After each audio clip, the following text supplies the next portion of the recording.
누가복음 2장 25절부터 38절까지 말씀을 성경을 찾고 우리가 소리를 낭독해주는 소리를 들어보는 시간 갖도록 하겠습니다. 누가복음 2장 25절에서 38절입니다. 부탁드리겠습니다.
아멘.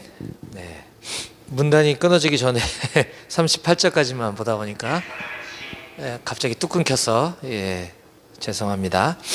이제 내일이면 성탄절이죠. 언제부턴가 코로나 이전부터 성탄절에 바깥에 나가면 그렇게 막 성탄 분위기가 막 요란하게 나는 것 같지는 않아요. 그래서 조금 때로는 아쉽기도 한데 저는 오히려 그게 더 잘된 일이라 생각합니다. 밖에서 시끌벅적한 성탄절 분위기는 그냥 뭐 산타클로스 뭐 그런 캐롤들 뭐 정말 주인공이 아닌 세상적인 즐거움에 취한 그런 성탄 분위기가 연출되기보다는 정말 예수님 이 땅에 오신 목적은 우리의 죄를 대신 짊어지고 죽기 위해 오신 슬픈 날인데 어쩌면 너무 이런 엉뚱한 것에 흥취되어 있는 모습들이 좀 맞지 않다 이런 생각 오래전부터 가져왔는데 오히려 잠잠한 것이 더 잘된 일인 것 같다 하는 생각이 좀 듭니다.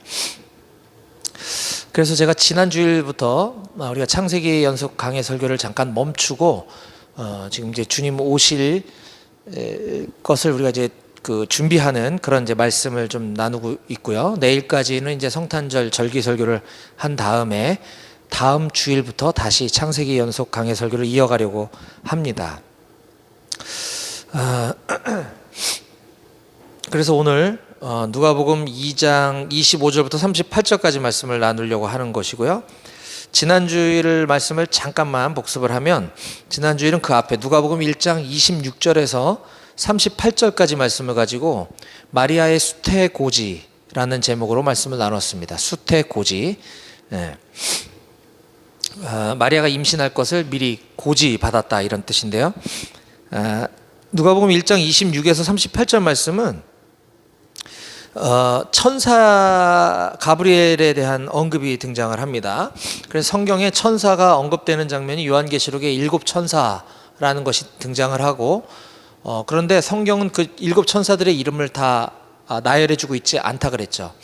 천사가 이름이 나오는 곳은 두 군데밖에 두 마리, 두 명, 두 분에 대한 언급밖에 없는데 카톨릭에서는 이 7 천사들의 이름을 쭉 나열해주고 있다 그랬습니다. 이게 어떻게 된 것인가 라고 봤을 때 성경은 크게 정경이 있고 외경이 있고 위경이 있다 그랬어요. 우리가 보는 66권은 정경, 이것만이 성경이다라고 얘기하는 것이고, 성경은 아니지만 그래도 역사적 가치와 뭐 의미가 나름 있다라고 하는 게 외경이라고 그랬습니다. 그래서 외경들이 여러 가지가 있지만 천주교 카톨릭에서는 7권의 외경을 정경에 포함시켜서 카톨릭 성경은 73권이다 라고 말씀드렸어요. 그리고 정경도 아니고 외경도 아닌 것이 정말 황당한 얘기들로 이렇게 이루어진 책들이 위경도 있다고 그랬습니다. 뭐 도마복음이니 뭐 이런 것들. 그래서 성경의 인물의 이름을 따갖고 와서 그 사람이 쓴 저자로 추정은 되지만 내용을 봤을 땐 전혀 그렇지 않아 보이는 에녹서, 뭐 도마복음 이런 것들이 이제 위경인데, 이런 위경과 외경에 보면 그 천사들의 이름이 등장을 해서 이걸 카톨릭에서 그대로 가져왔다 이런 얘기를 나눴고요. 그 다음에 특히 지난주일 말씀 중에 누가복음 1장 28절 말씀이 굉장히 중요한 말씀인데, 이 1장 28절 말씀을 잘못 해석 오용하면서 카톨릭의 마리아 숭배 사상이 생겨나게 되었다라고 했습니다. 아이고 이거 저거 등유가 떨어졌다 저거 잠깐 좀 꺼줄래요? 파워 좀. 그리고 저기 등유가 어디 있을 거예요. 그 전원 끈 다음에 그 등유 옆에 넣을 줄 알지? 그래. 거기다 그냥 넣고서 하면 되거든. 아니 멀리 안 나가도 하얀 통이 어디 뒤에 있었었는데. 아 그래. 우리 오늘 가족같이 조촐한 예배라 뭐 예배 시간에 기름도 넣고 뭐 합니다.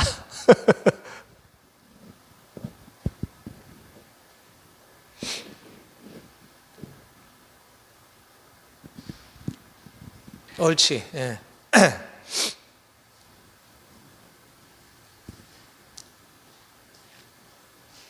등유를 많이 잡아먹는구나 얘가. 아니 그 옆에 오른쪽에 있어. 오른쪽에 밑에 전원 끄고.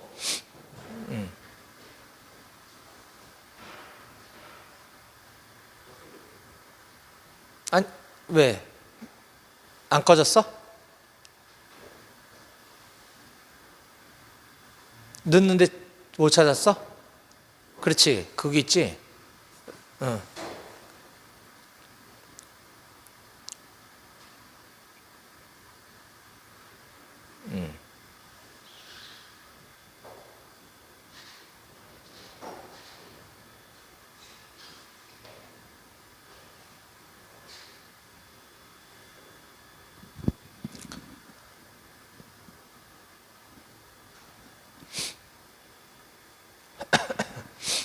네.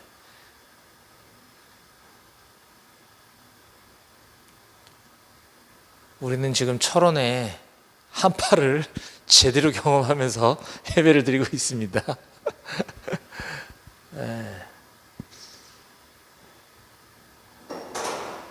네, 고마워요. 그래서 등유는 뭐 저 뒤에다 그냥 놓으면 되고, 전원 키면 이제 바로 따뜻해질 거예요.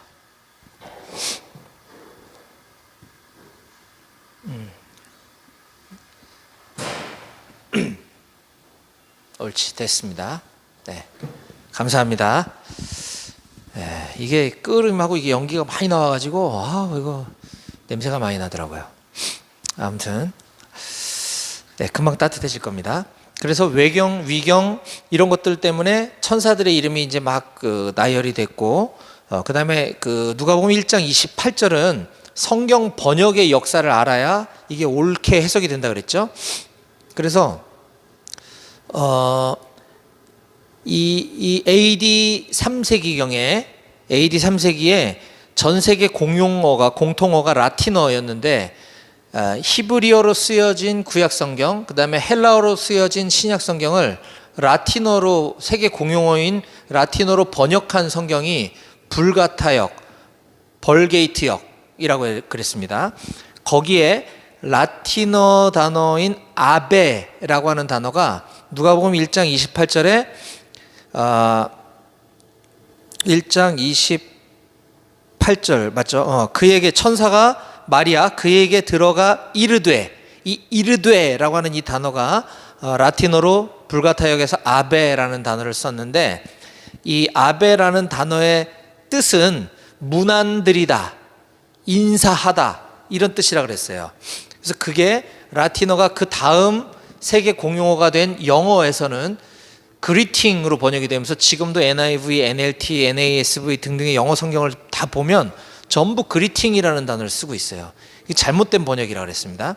원래 헬라어는, 원래 처음 쓰여진 원본이 헬라어인데, 누가복음 1장 28절에 이 이르되라고 하는 단어는 헬라어로 에포라는 단어로서 그 뜻은 단순히 그냥 말하다, 대화하다, 말을 전하다, 이런 뜻을 갖고 있어요.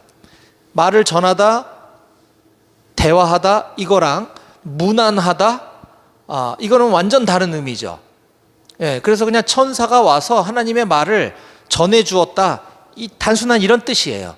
그런데 천사가 와서 마리아에게 숭배하고 문안드렸다, 이렇게 되니까 이게 이제 성모가 돼버린 것이죠.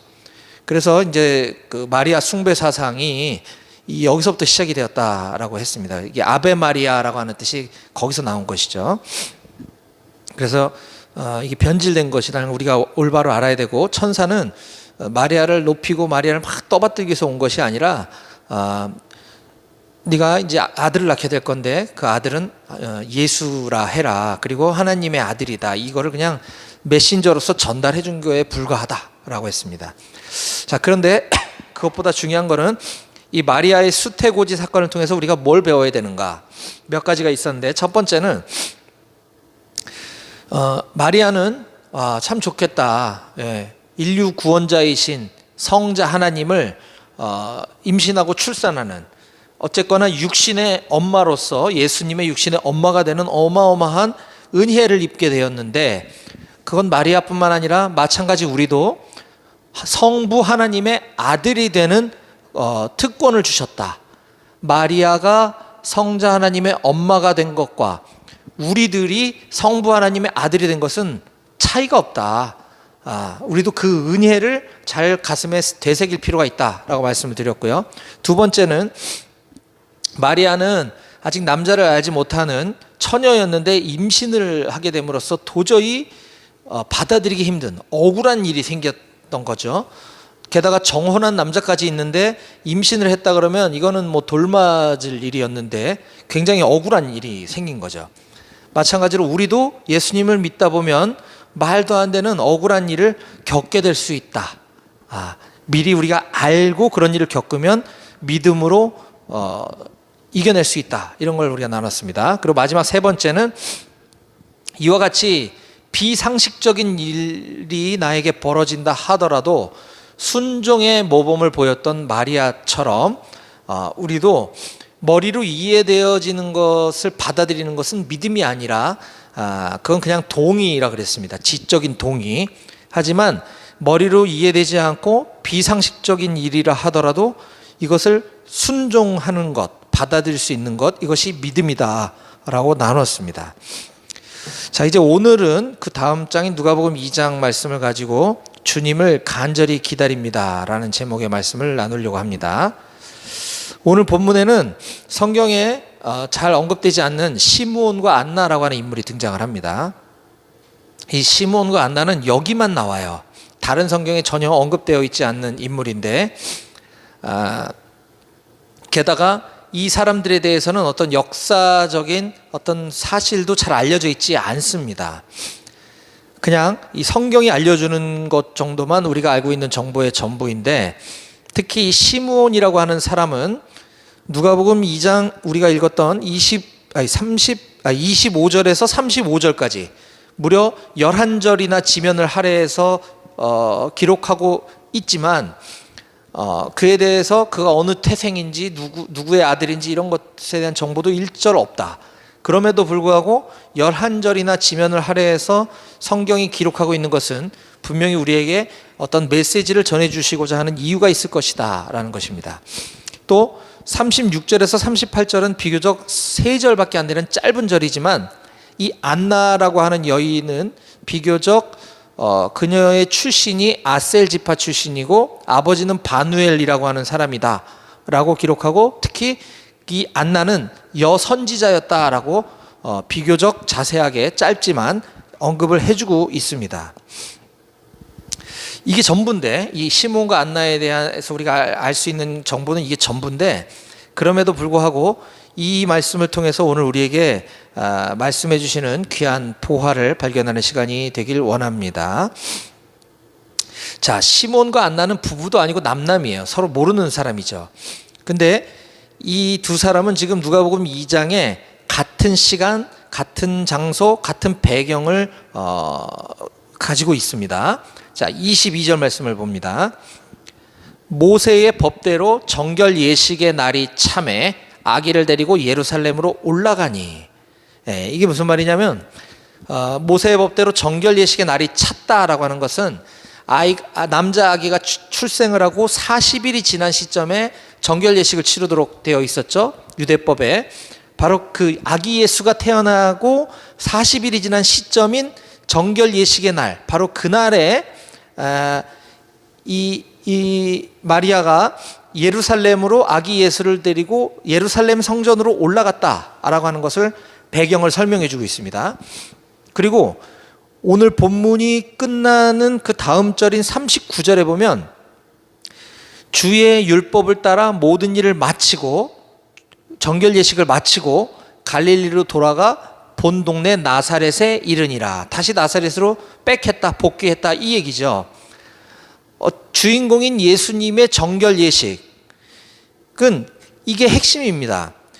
자, 22절부터 40절까지를 한 단락으로 해서 성경은 그 22절부터 40절까지의 그 에피소드를 아기 예수의 정결 예식이라는 소제목을 붙여놨습니다. 그렇기 때문에 사실 우리가 오늘 보고자 하는 25절에서 38절까지 말씀은 드러내도 전혀 이상하지 않은 거예요. 이거는 본질이 아닌 거죠. 22, 23, 24, 39, 40 요게 아기 예수의 정결 예식에 관한 이야기인 겁니다.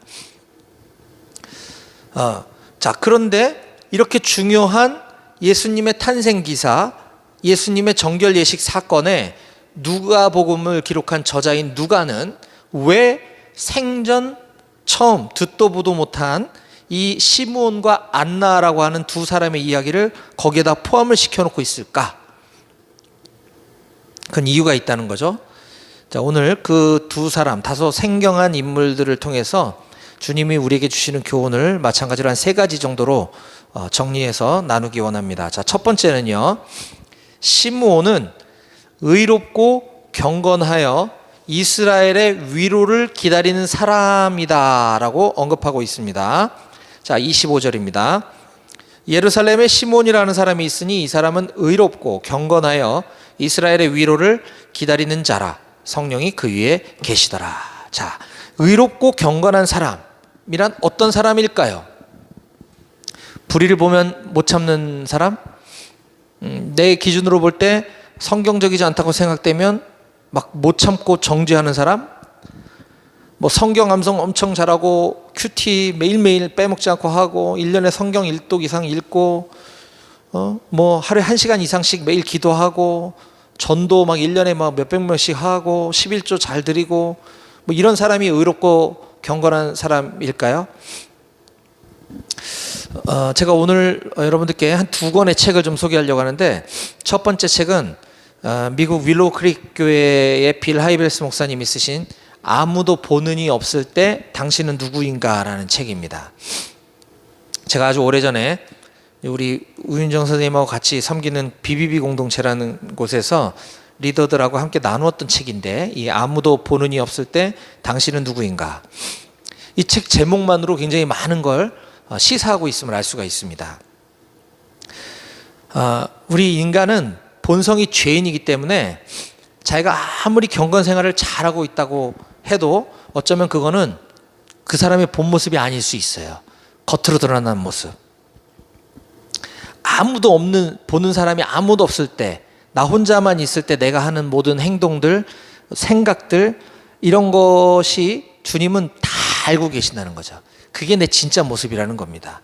사람들 앞에서 거룩한 척, 경건한 척, 신앙 좋은 척이 아니라 정말 나 혼자 있을 때 나는 어떤 사람인가.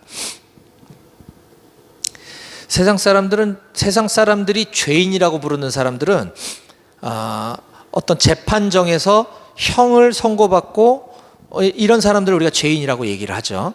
그들과 우리들의 차이는 우리 인간은 모두가 죄인인데 이 죄가 들통이 나고 드러난 사람을 우리는 죄인이라 부르는 것이고, 우리는 다만 들통나지 않은 죄인에 불과한 것이다. 똑같다. 본질은 하나님 앞에서 죄인은 모두가 다 똑같다라는 것이죠. 그렇기 때문에 우리 스스로의 힘으로는 그 누구도 의로운 사람이다, 경건한 사람이다라고 이야기할 수 없는 것입니다.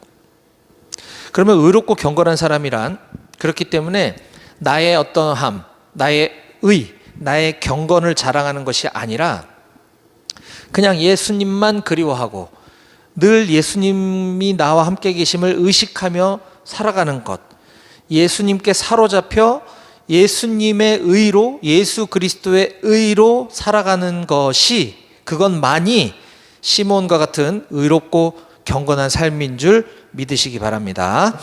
아멘. 두 번째는요, 오늘 우리에게 주신 두 번째 교훈은 시므온은 성령에 붙들린 사람이었다는 것입니다. 성령에 붙들린 사람. 25절에도 보면 성령이 그 위에 계시더라 라고 표현하고 있고요. 26절에 성령의 지시를 받았더니, 또 27절에도 성령의 감동으로 성전에 들어갔다 라고 얘기해 주고 있습니다. 성경은 이와 같이 시므온에 대해서 설명할 때 그의 다른 출신 배경, 아버지가 누구고 이런 설명은 없지만 그는 늘 성령에 이렇게 붙들려 사는 삶을 살았다라고 여러 번 강조해서 설명해 주고 있습니다.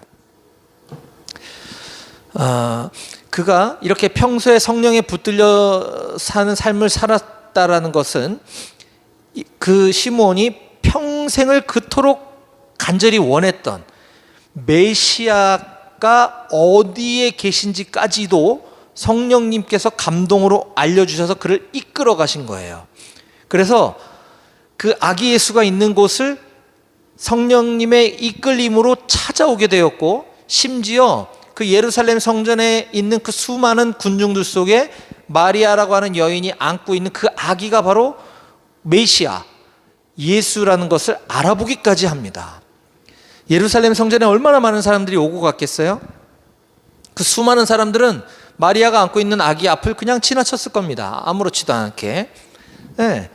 하지만 이 시므온만은 성령의 감동하심을 받아 한눈에 알아보고 28절에서 32절까지 하나님을 찬송하는 찬송시를 낭독하는 장면이 우리 성경에 기록되어 있는 것이죠.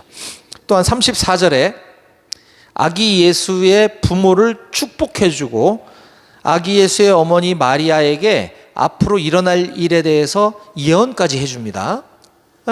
성령에 사로잡힌 사람이기 때문에 가능한 거겠죠? 34절, 35절. 시몬이 그들에게 축복하고 그의 어머니 마리아에게 말하여 이르되, 보라, 이는 이스라엘 중 많은 사람을 패하거나 흥하게 하여 비방을 받는 표적이 되기 위하여 세움을 받았고, 또 칼이 네 마음을 찌르듯 하리니 이는 여러 사람의 마음의 생각을 드러내려 함이니라 하더라. 예언을 지금 하고 있는 것이죠. 이 시므온은 선지자도 아니고 제사장도 아니고 그저 평범한 무명의 이름이 많이 알려지지 않은 평신도였다는 것을 우리가 주목해야 합니다. 이와 같이 위대한 하나님의 사역, 하나님의 일은 목사나 선교사 같은 어떤 공식적인 직책을 가진 사람만이 할 수 있는 것이 아닙니다. 하나님의 위대한 사역은 교회에서 붙여준 직책이나 직분과 상관없이 오직 성령에 사로잡힌 사람을 통해서만 일어난다고 하는 사실을 꼭 기억하시기 바랍니다. 아까는 제가 빌 하이벨스의 아무도 보는 이 없을 때 당신은 누구인가 라는 책을 여러분들께 추천해 드렸는데, 이번에 두 번째로 소개하고 싶은 책은 안산 동산교회에 담임이신 김인중 목사님이 쓰신 성령에 붙잡힌 전도자라고 하는 책이 있습니다. 성령에 붙잡힌 전도자. 이 김인중 목사님은 서울대학교에 다니면서 CCC 김준곤 목사님, CCC 초대 총재시죠. 이분에게 사형리를 통해서 사형리를 배우고 또 주님을 영접하고 나서 서울대 불문과라고 하는 좋은 학벌을 내려놓고 신대원에 들어가셨어요. 네. 그래서 서울이 고향인 그가 오직 성령에 붙들려서 빈손으로 아무것도 없이 안산에 내려와서 그가 직접 전도한 7명하고 같이 1979년에 동산교회를 개척을 합니다. 그리고 한 40여 년이 지나는 동안 지금 안산에 있는 동산교회는 성도 수가 약 1만 8천 명 정도가 된다고 그래요. 성령에 붙잡힌 전도자에게 하나님께서 역사하시는 것을 볼 수가 있는 것이죠.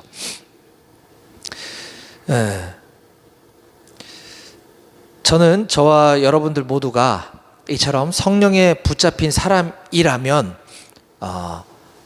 복음을 전하는 삶을 살 수밖에 없다고 하는 사실을 믿습니다.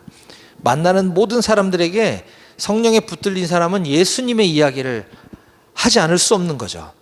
그래서 저는 우리 모두가 시므온처럼 성령에 붙들린 삶, 성령에 붙잡힌 전도자의 삶을 다 살아가시기를 간절히 축원합니다. 마지막 세 번째 교훈입니다. 이제 시므온과 안나는 둘 다 메시아, 구원자를 학수고대하는 사람이었다라는 것입니다. 자, 25절입니다. 같이 읽어볼까요? 시작. 예루살렘에 시므온이라 하는 사람이 있으니 이 사람은 의롭고 경건하여 이스라엘의 위로를 기다리는 자라. 성령이 그 위에 계시더라. 예, 이스라엘의 위로를 기다리는 자. 이게 무슨 말이냐? 여기 위로는 파라클레시스라고 하는, 우리가 아는 파라클레이토스에서 파생된 단어인데, 이스라엘의 위로자 대신, 위로자 대신 예수 그리스도를 말하는 거죠. 이스라엘의 위로, 예수 그리스도를 기다리는 사람이었다라는 것이죠. 기다린다라고 하는 이 단어는 프로스테코마이라는 단어인데, 이건 그냥 단순히 예배 언제 끝나나, 예배 끝날 시간 기다렸다, 뭐 이런 게 아니고요. 정말 간절히 아주 학수고대하며 전심을 다하여 기다릴 때 이 프로스테코마이라는 단어를 씁니다. 이 단어가 쓰인 성경의 다른 곳의 용법을 보면 이것은 프로스테코마이, 기다리다라는 이 단어는 주로 하나님의 나라와 메시아의 도래를 기다릴 때 이 단어를 사용합니다. 여러 곳에서. 특히 뒤에 나오는 그 안나라고 하는 여선지자는 결혼을 하고 7년 있다가 과부가 되었고, 그로부터 84세가 될 때까지 성전에서 아예 살면서 밤낮 금식하고 기도하며 지냈다고 성경은 우리들에게 알려주고 있습니다. 36, 37절이죠. 또 아셀 지파 바누엘의 딸 안나라 하는 선지자가 있어 나이가 매우 많았더라. 그가 결혼한 후 7해 동안 남편과 함께 살다가 과부가 되고 84세가 되었더라. 이 사람이 성전을 떠나지 아니하고 주야로 금식하며 기도함으로 섬기더니. 안나의 기도 제목은 단 하나였죠. 다른 그 무엇도 아니라 그저 메시아를 학수고대하며 기다리는 것, 이것이 안나의 유일한 기도 제목이었다라고 하는 것입니다. 말씀을 마무리할게요. 오늘 예수님께서 이 땅에 오신 성탄을 하루 앞둔 오늘 이 아침에 우리의 가슴에 깊이 새겼으면 하는 것은, 오늘 성경에서 우리가 살펴보았던 시므온과 안나처럼 우리도 메시아이신 예수님을 간절히 기다리는 삶을 살자라고 하는 것입니다. 이것은 1차적으로 내일 성탄절을 그런 의미로 우리가 기다리자라는 것일 수도 있지만, 예수님의 탄생은 이미 2000여 년 전에 완료된 사건이고, 지금 현재를 살아가고 있는 우리들에게는 이제 다시 오시겠다고 약속하신 그 메시아, 즉 부활의 예수님, 다시 오실 재림의 예수님을 간절히 사모하는 마음으로 학수고대하며 기다리는 우리 모두가 되었으면 좋겠습니다. 그런데 안타깝게도 많은 그리스도인들은 삶의 바쁨과 일상에 찌들어 살다 보니 그냥 언젠가 때가 되면 오시겠지, 이 정도로 아마 생각하고 있지 않나 싶은데, 그렇게 해서는 안 될 것이다. 우리도 이 프로스테코마이 하는 간절한 마음으로 예수님, 내가 이 세상에 살기가 너무 힘든데 빨리 오세요가 아니라, 내 사랑하는 주님, 제가 빨리 주님을 만나고 싶습니다, 주님 빨리 오세요 라는 이 간절한 마음으로 학수고대하며 다시 오시겠다 약속하신 그 예수님을 사모하는 저와 여러분들이 다 되실 수 있기를 주님의 이름으로 간절히 축원드립니다. 아멘. 기도하시겠습니다.